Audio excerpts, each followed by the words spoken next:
Hello, people of YouTube land, and those that are part of the Cringe Crew Gaming Community Discord, those that follow Ted and I on Twitch, and those that are listening to this on Spotify and whatever audio streaming platform we decide to put this on.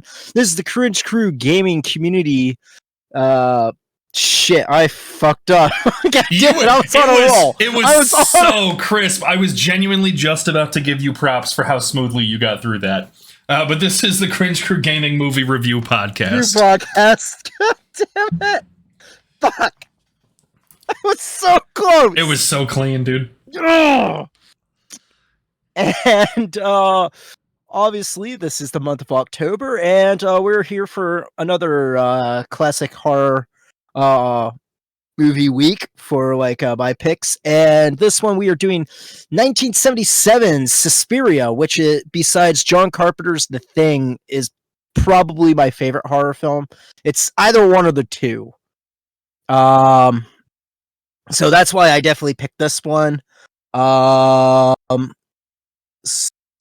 yeah, background on Suspiria. And we were doing the 1977, not the 2018 remake, although I do recommend watching the 2018 remake. It's actually pretty damn good, although a little different. So 1977, directed by Italian horror legend Dario Argento. He's known for a particular genre of horror films that are called giallo films, which are basically a prototype to the slasher flick. Pretty much the difference between an Italian giallo film and a slasher film is that there's more emphasis on murder mystery as opposed to killer going around killing teenagers at random. If that makes sense. I feel like it took this movie, if I hadn't seen this movie, that wouldn't make as much sense, but having seen it, I get it. Yeah, this one isn't necessarily a giallo, it's giallo-esque, but other films that he's done are in that style. The big example would be Deep Red, also known as Profondo Rosso.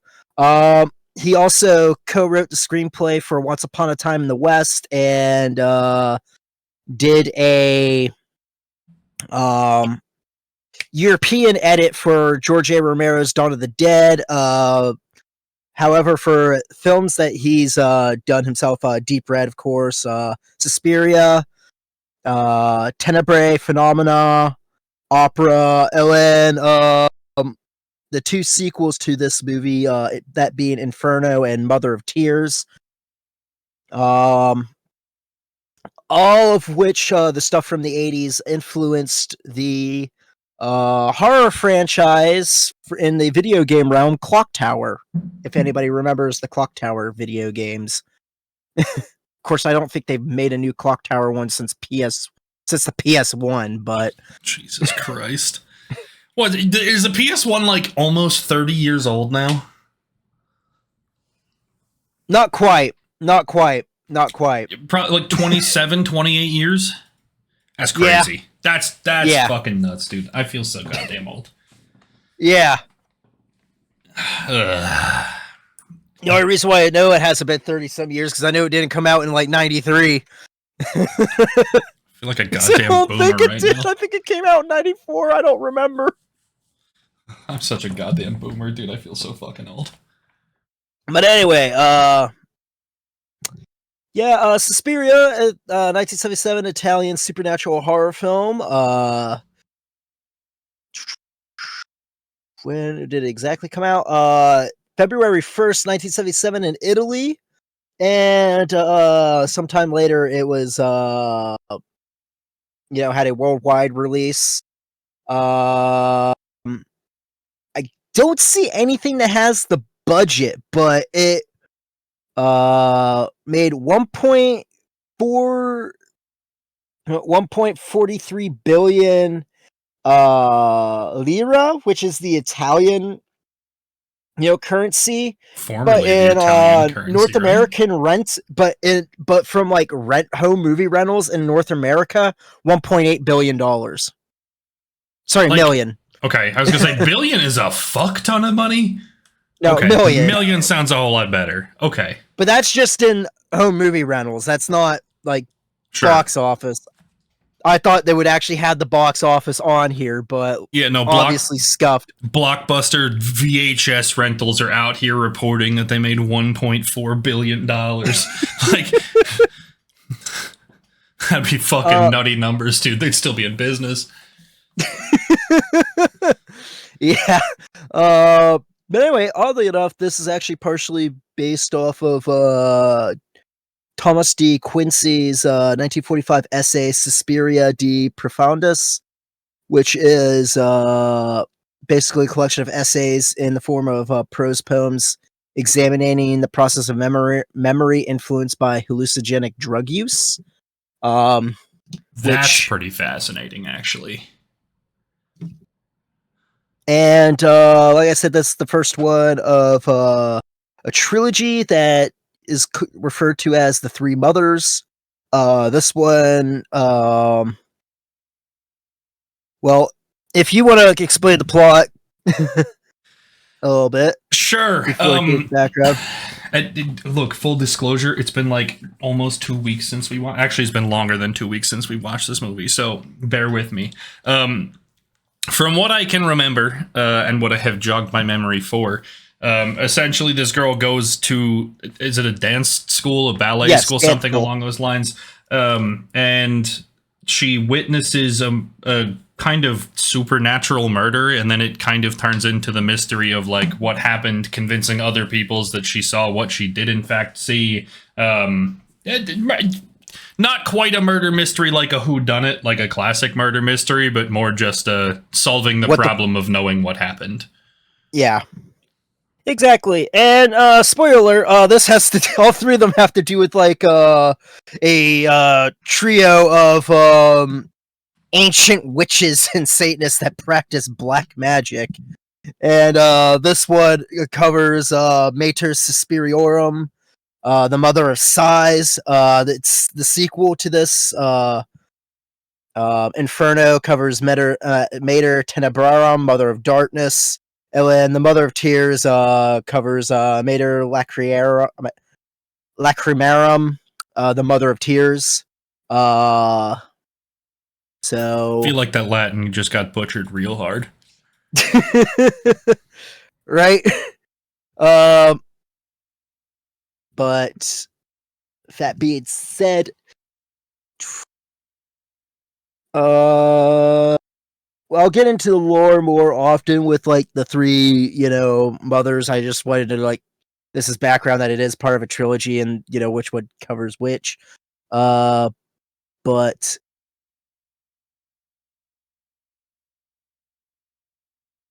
trying to think of, in Dario Argento's reading of like the Materia Suspiria de Profundis,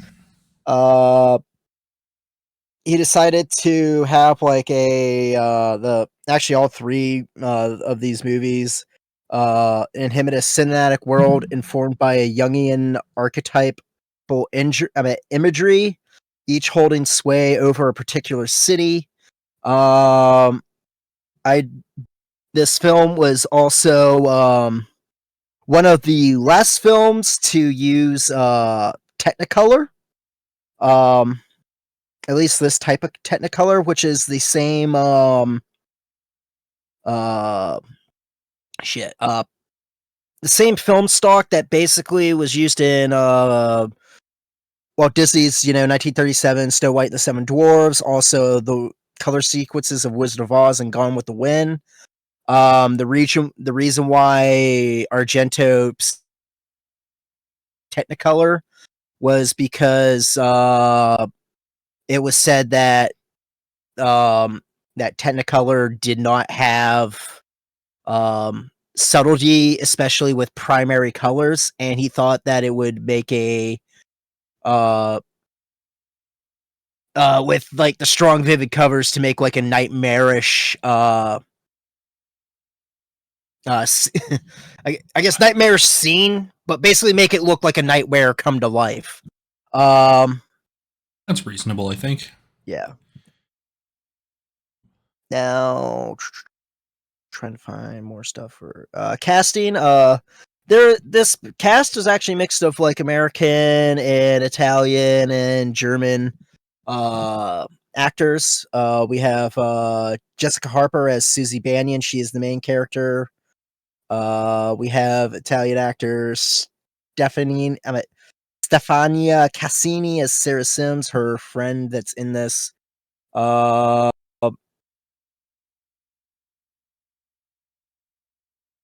We have Joan Bennett as Madame Blanc. Alida Vivalli, who is it's another Italian actress, is Miss Tanner. Trying to think of like people that are like the main characters in this. I think you've mostly summed it up. Like, there weren't a lot of characters that stayed present through most of the film. There were a lot of... There is one actor in this, even though he only has a bit part, but he's actually like a somewhat big name. And that's Udo Kier as Dr. Frank Mandel. And I'll get to Udo Kier when we get into like dislikes. But like, if you don't know Udo Kier, he plays Frankenstein in Andy Warhol's Flesh for Frankenstein. He's also in trying to think of the actual name of it. Oh wait, he's in the house that Jack built. Holy shit, I did not know that. Trying to find he's Ron Camp in Ace Ventura, Pet Detective. I know he. Oh yeah, My Own Private. He's Hans in My Own Private Idaho, which is probably what a lot of people know him in. And he's also. You just named fucking Ace Ventura, and you're like, people know him from My Own Private Idaho. The movie with yeah, that movie's got River Phoenix and Keanu Reeves. It's actually the one that got one of River Phoenix's like bigger name movies. He's also in Downsizing as well as George Conrad. But that being said, I guess we get the likes and dislikes.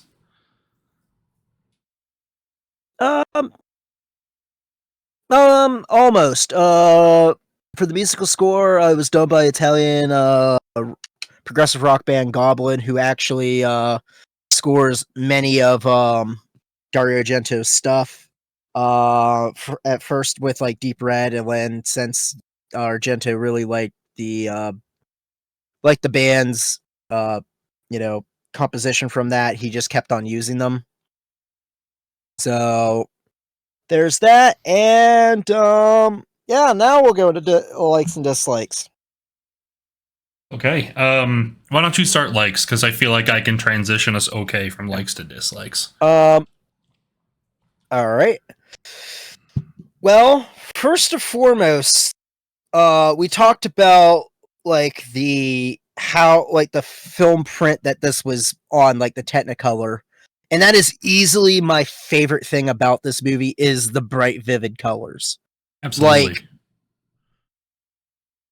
I've complained about like a lot of modern horror with like the really, really dull, like brown or dull, like dark green, like color palette, and just seeing that constantly and how it just kind of makes things kind of like dull and boring. Well, a lot of things like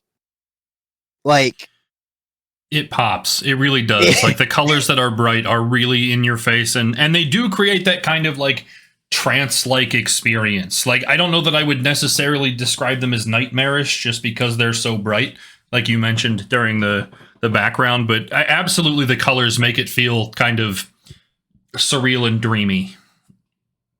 And on top of that, also like with like how bright the colors are, the lighting, like the lighting in this movie is phenomenal. Like, for the most part, I'd agree. There's a handful of moments where it gets like super reflective because of the Technicolor. Like, it's just kind of like you can see glows around certain objects. Which I kind of like. It contributes to the vibe, but it makes it hard to just outright give lighting a credit, you know? Right. I also like the use of like light and bright colors in this movie where a lot of like horror films they'll use as like darkness as danger, while there's many cases where you would see like a light in the at a window, or like a light in certain parts where you can spoiler alert, like in Sarah's death, like she sees like a light in a window, so she like runs out of Susie's room, and then while she's like trying to like escape like whatever like is coming after her, because like with this being witches doing this shit, it's basically not so much like an actual killer, it's like they do an incantation and then some entity pops up and kills them. Yeah, it's more like supernatural events rather than a killer. Right. And while she's escaping, there's actually like a window while she's like kind of like she barricades herself in like this, you know, storage area.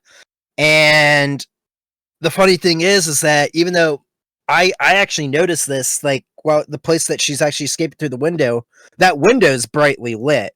And then when she finally like goes through the other door and falls into freaking razor wire, it just shows you that everything that's kind of like deliberately lit up seems to have like a sense of danger like alluded to it, as opposed to like, oh hey, it's dark out, where is like the, you know, monster or killer going to strike? You know, it's always somewhere that's kind of like brightly lit. Mostly, I'd agree.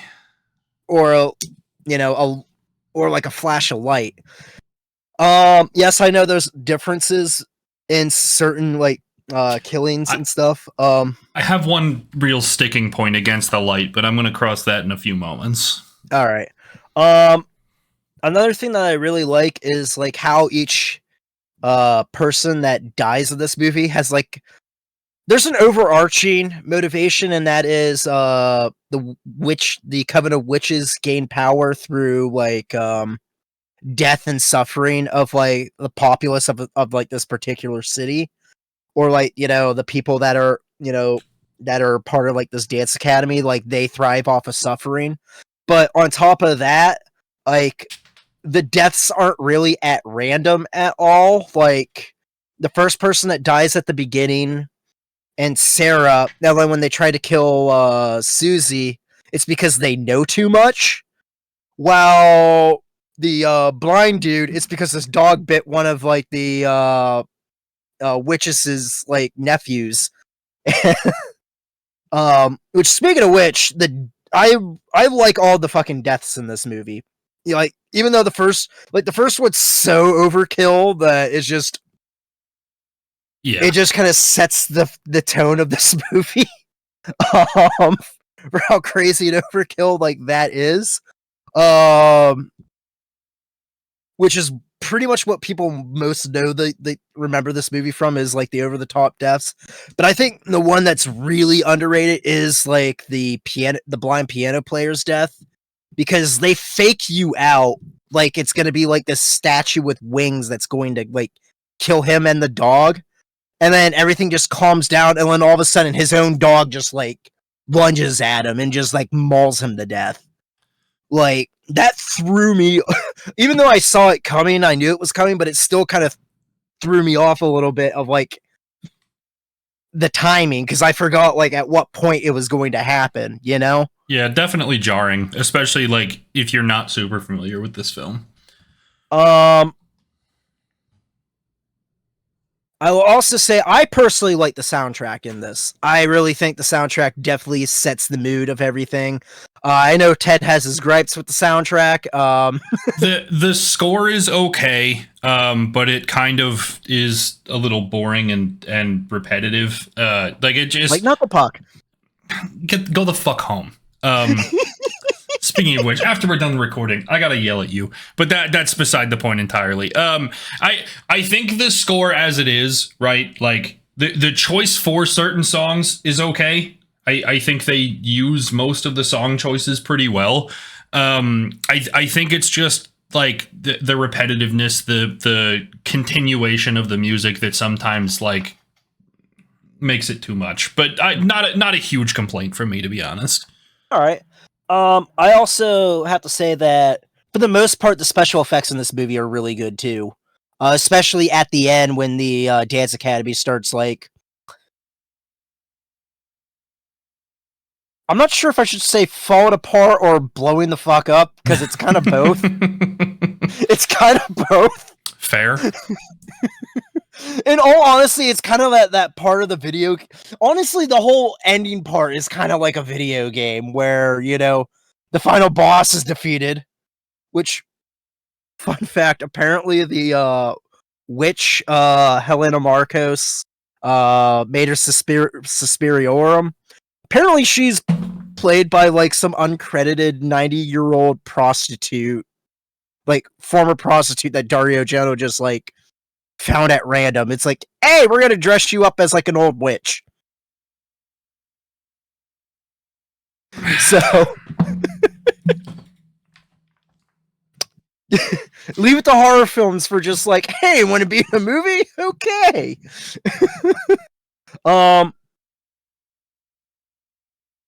But yeah, like the entire thing's like the final boss is dead, and then the entire building's collapsed, and you have to escape the building. That's basically what the ending of this movie is. And another thing that I really like is like how like a lot of things are foreshadowed and tied together. It's not like shit just kind of happens at random. Like, they kind of give you a little bit of like context beforehand, but without giving like too much where they're like holding your hand, although I think they could give a little bit more information on certain things, not to like confuse people. But I do like how everything kind of like ties together. There isn't really many plot holes, if that makes sense. Yeah, I think part of that contributes to that, like, slasher-ish kind of window. Like, there isn't necessarily, like, a huge convoluted plot to follow through with. But yeah, you're right. There aren't really any holes. Like, everything is calculated. It's just not super thorough that would demand that kind of attention. So, kind of neutral for me. Not a like, not a dislike, just kind of an observation.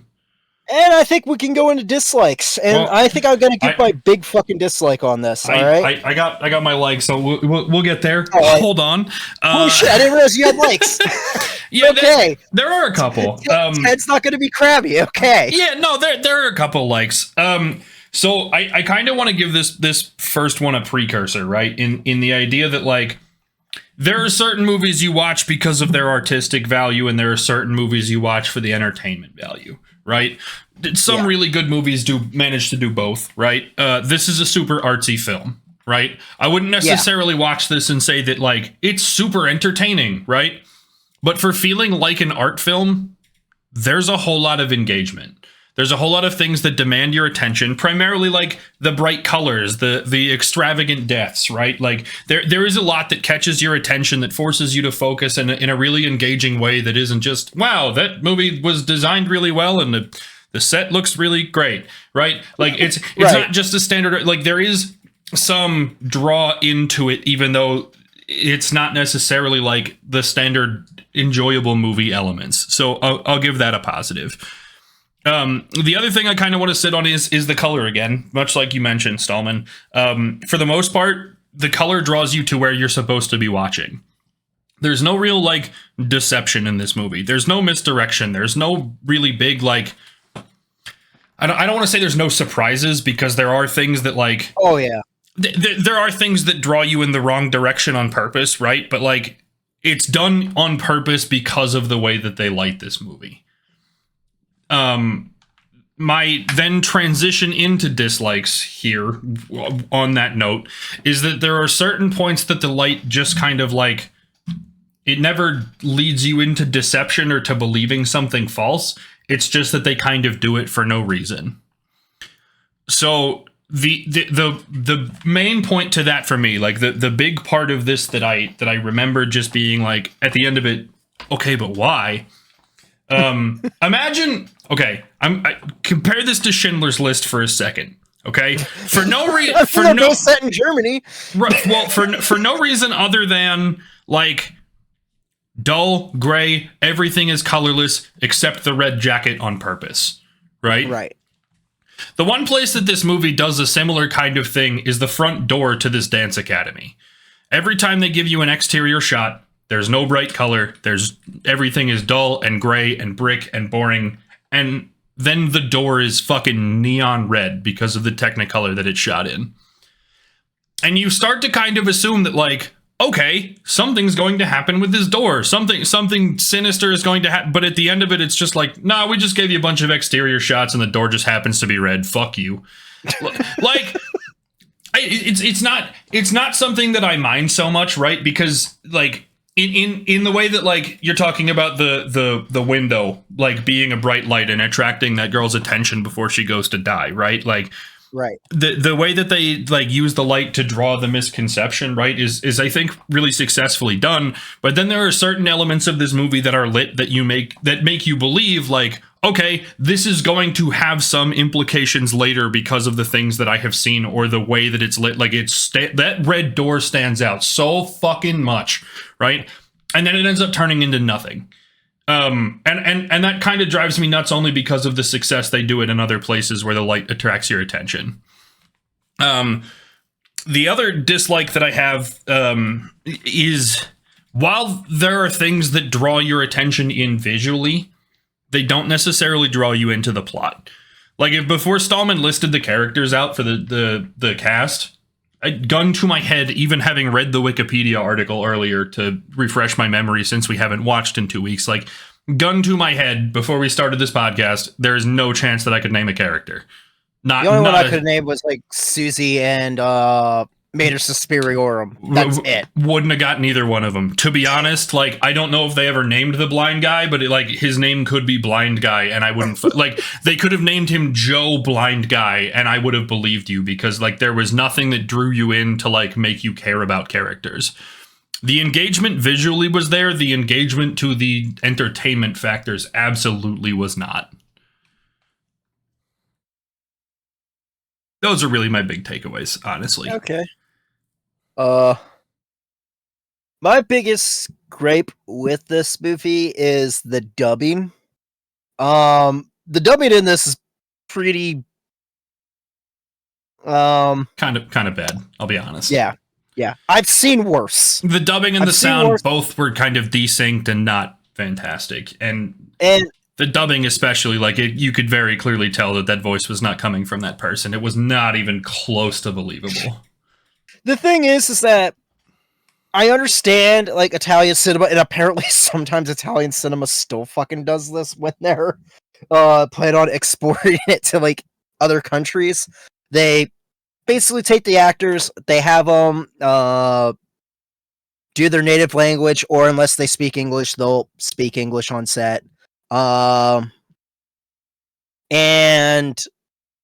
they end up having everybody dubbed over, or they'll have, like, you know, the English actors, they'll dub themselves over, and then for, like, the Italian version, the Italian actors will dub themselves over, and then they'll have Italian actors dub them. But yeah, like, there were certain parts where I thought, like, oh, well, the dubbing's fine, but then I found out later on reading up, well, the parts that are actually in sync were actually weren't dubbed over, and it just it's just like, all right, so, like, anytime someone, like, they both speak, like, English, like, know the English language, they actually at least Dario Argento was smart enough to go, oh, I don't have to dub those parts, but other parts, it's very obvious that it's being dubbed, which normally doesn't bother me because, like, I'm a big fan of, like, you know, Italian horror films that all do this, and then I also am a fan of, like, spaghetti westerns, which are notoriously do this, like, The Good, the Bad, and the Ugly, Fistful of Dollars, Few Dollars More, all the dialogue is dubbed, including Clint Eastwood. As in, like, he's dubbing himself. So therefore, I can kind of ignore it. However, as I was referring to Udo Kier, he knows freaking English. He's a fairly well-known actor now. I know what his voice sounds like. that was not his voice on the dub. So therefore it stood way out to me and bothered me. If that makes sense, you know? That's fair.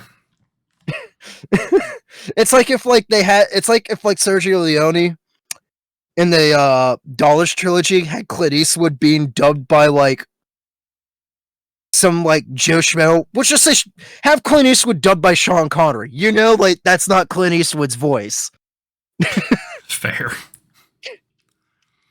That's the only way I could really describe it. It's so weird. That's the biggest dislike that I do have.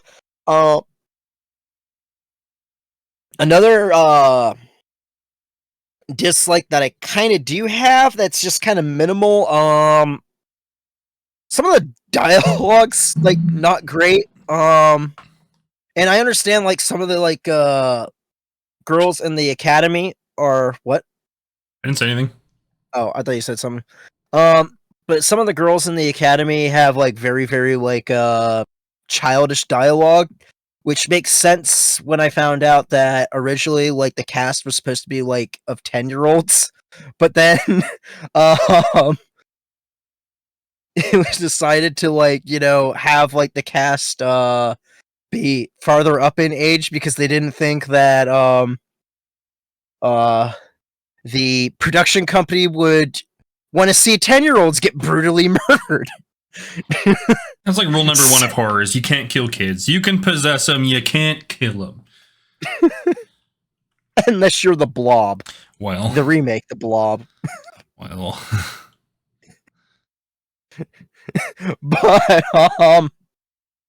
But yeah.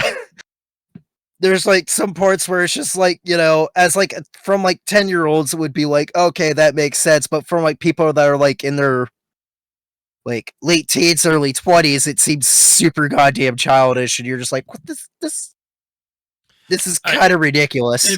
Part of me was willing to chalk that up to the translation between Italian and English, right? Like they just kept the dialogue simple enough to make the transition between languages and all that happen, right? But it was pretty noticeable in the idea that like this is not a conversation that two like teenage girls would be having with each other. Like there was moments that it did kind of stand out as awkward.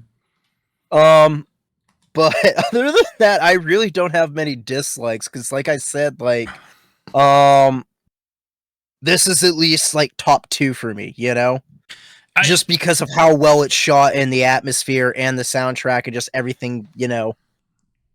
Yeah, together. I will say that like it's watchable. It obviously has its merit and its reason for, you know, gaining whatever popularity it did, but it's not a movie I'll probably watch again. Like it was okay.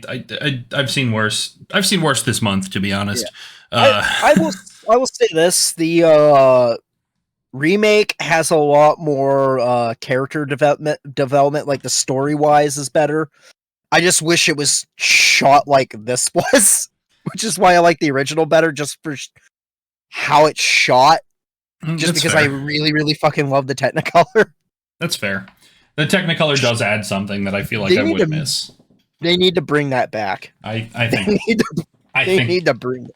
I think I'm good. Anyway, I think that's going to wrap us up for this one. As always, you can check out the Discord. We'll watch movies in there. I think by the time this airs, we probably won't have any routine for the podcast left, but we still host events and stuff all the time, so feel free to hop in there.